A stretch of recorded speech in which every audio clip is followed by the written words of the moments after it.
Hey guys, what's up? It's Bree. Welcome to my channel. Today I wanted to do a quick currently reading video, let you know what I've recently read as well as what I'm currently reading.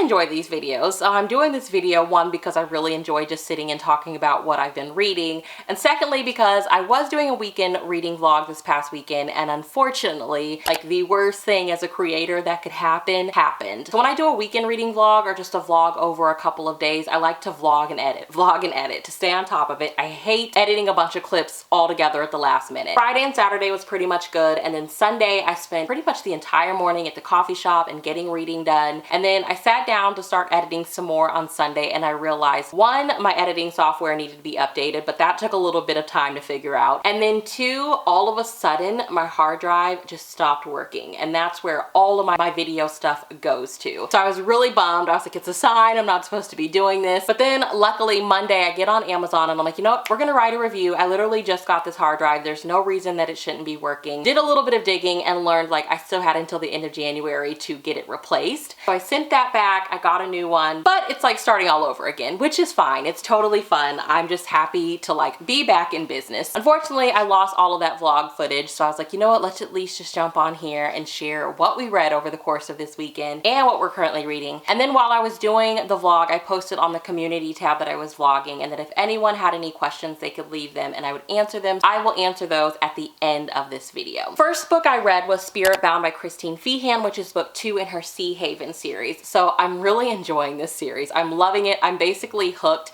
I finished this one and I immediately jumped into the third book. This follows Judith and Stefan. What I'm loving about this series, so all of the heroines in this series are women that met in like a group therapy setting, and they are each other's now found family. When they talk about their sisters, they're talking about each other. They purchased a bunch of land, they built houses on it for each other. They're each other's support system. So this follows the sister Judith, and then the heroes are all brothers, Russian brothers, that when they were kids, they witnessed the assassination of their parents, and then they were all separated and sent to these different Russian military training camps to essentially become assassins. That's how it's gone so far. So it's like this found family, and then this family that is like slowly being put back together in a way. Stefan, in the beginning, we see him in this jail cell in Paris, and he's there with this guy named Jean-Claude, and Jean-Claude has photos of the heroine Judith like all over the place. Like, he's obsessed with her. And the more and more that the hero is there, he's like trying to get information about this microchip from Jean-Claude, and he's also like slightly becoming obsessed with Judith as well. And so it's like alluded to that Judith has a microchip. So Stefan gets out of jail, he makes his way to Sea Haven, and he introduces himself as Thomas, who wants to buy Judith's art gallery, and this is their relationship. It took a while not to get into, like, I was immediately hooked on this story, but so much about it in the beginning is about the hero lying about his identity. Whereas Waterbound, all of the analogies were made, all of the analogies the author used were like water descriptions because the heroine controlled water. So much of this book was about being a phantom and being someone in the shadows, being someone that's like getting to know somebody, but you're keeping so much of yourself hidden. And I was focused, like really focusing on the choices that she made, and I was like halfway through the book and I was just like, why haven't we really gotten the perspective of the heroine? But knowing that like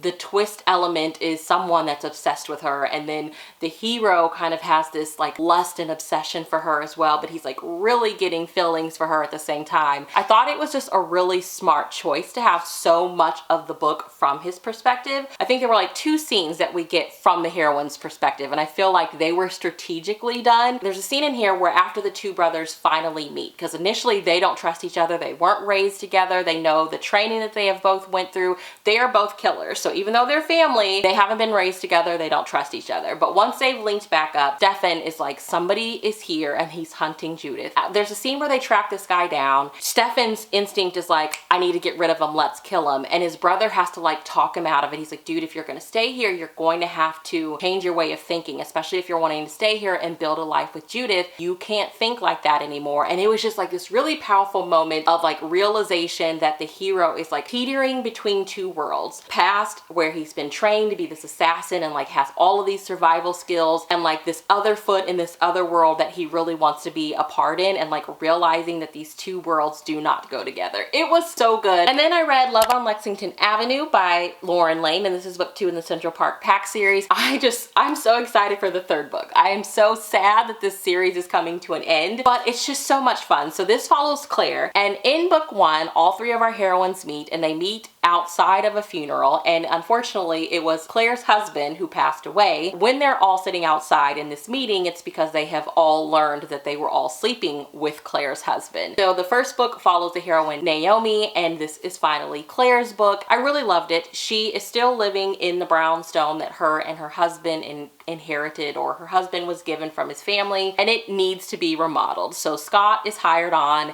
and this is their relationship. And Scott initially is not feeling her. He just looks at her as like this really rich, ditzy girl. Doesn't really give her enough credit, honestly. Like I was kind of bothered sometimes at like how dismissive he could be of her. But the more and more time they start to spend together, it's just so cute. Like she is really trying to reinvent herself. She's just like, I always pick the boring colors. I pick the boring ice cream. I want to start living. Like it's one of those moments where the character realizes like, I'm not the one who died. Like I need to be out here actually living. There's one part that I highlighted. I thought it was just so true and so beautiful. She says, I'm just so aware that my only identity these days is widow, and even more alarming, even before Braden died, my only identity was wife. Before that, it was girlfriend. Before that, I don't know. I guess I just have this weird sense that I've lost sight of who I am, if I ever even knew. That quote right there is basically like this entire book. It's just her rediscovering who she is. It's her rediscovering a new love, and it was just so much fun. And I think one thing that I really liked about this book is that the author really gets you excited about the third book without it overshadowing this book. I cannot wait. I cannot wait. Currently reading Christine Feehan's Airbound, which is book 3 in the Sea Haven series. So I'm halfway there, you guys. Once I get this one finished, I have 3 more. And this is the first one with a step back, and I am just loving it. This one I feel like she was like, let's just up the suspense element and get straight to it. Like it kicks off crazy. This is Ariana's story, and Ariana's like really smart, but I'm getting the vibes that she hasn't really figured out her power yet. Like I know she controls the air, and she does too, but I don't think she is as good with it as the other 2 heroines were with their gift yet. I don't know. I'll have to do a little bit more reading, but she's just chilling one day, and then the next thing we know, she's getting snatched up, and this guy is like, we're taking you to your father. Someone's trying to use you to get to him, and she's like, I don't even have a father. I've never met the guy. I'm currently like 60 pages into this one, but it has started off really good. And I'm getting excited because I hear that the 4th and 5th book are like some people's favorites. I think this one's reviews are better than the previous book, and then just knowing that the next 2 are some of my friends' like favorites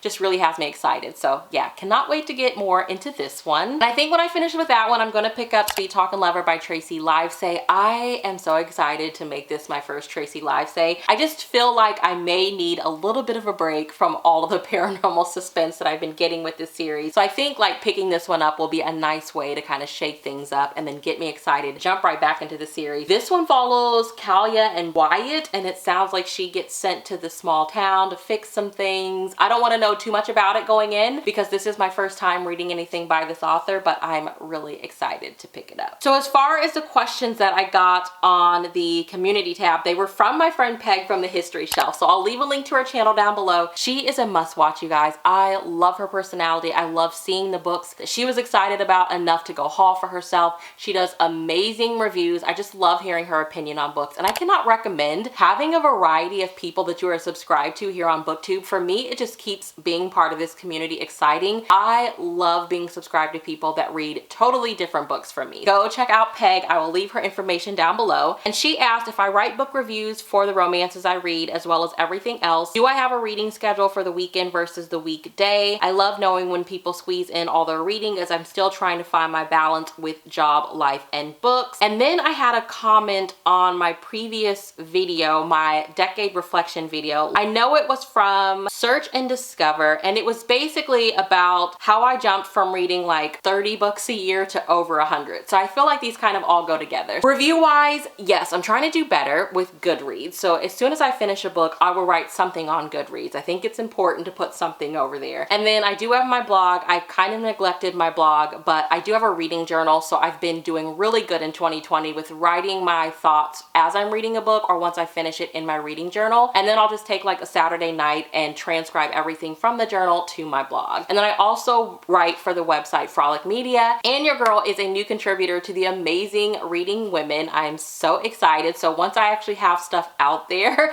I will leave links to that in the description box as well. But yeah, I'll leave a link to the Reading Women podcast. You should absolutely check them out.